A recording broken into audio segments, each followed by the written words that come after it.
करते हैं स्थिर एवं परिवर्तनशील लागतों में अंतर। स्थिर और परिवर्तनशील लागतों में अंतर। पहला है, उत्पादन में दोनों लागतें एक साथ विद्यमान रहती है। प्रारंभ में स्थायी लागत स्थिर रहती है और परिवर्तनशील लागतें तेजी से बढ़ती है।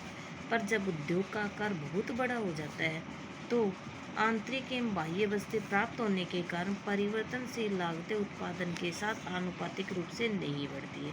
कहने का तात्पर्य है कि आरंभ में उत्पादन में दोनों लागतें विद्यमान रहती हैं, क्योंकि हमने स्थिर लागतें भी लगाई हैं और परिवर्तनशील लागत। जब उत्पादन शुरू होता है तो उत्पादन जो परिवर्तनशील लागतें हैं बहुत तेज गति से बढ़ती हैं, क्योंकि उत्पादन का पैमाना छोटा होता है, इसलिए वो तेज गति से बढ़ती है और समय के साथ साथ वो आनुपातिक रूप से नहीं बढ़ती है, क्योंकि जब पैमाने की बस से किफ़ायतें प्राप्त होना हो जाती है, घटने शुरू हो जाती हैं।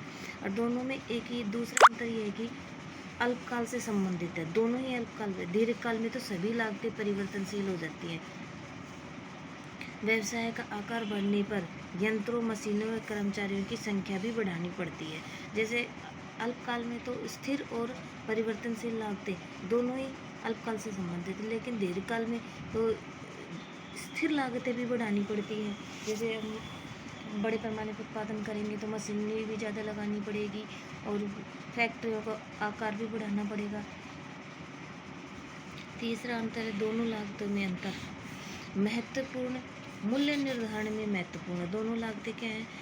मूल्य निर्धारण में अल्पकाल में उत्पादक परिवर्तनशील लागतों के बराबर ही मूल्य प्राप्त करके भी उत्पादन चालू रख सकता है। अल्पकाल में क्या होता है कि उत्पादक सोचता है कि अभी तो मिल रहा है, परिवर्तनशील लागतें भी मिल रही है, क्योंकि अगर बंद कर दूंगा तब भी मुझे स्थिर लागतें तो उठानी पड़ेगी। लेकिन दीर्घकाल में उत्पादक को दोनों ही लागतें स्थिर और परिवर्तनशील लागतों के बराबर मूल्य प्राप्त होना चाहिए, अन्यथा वह उत्पादन बंद कर देगा।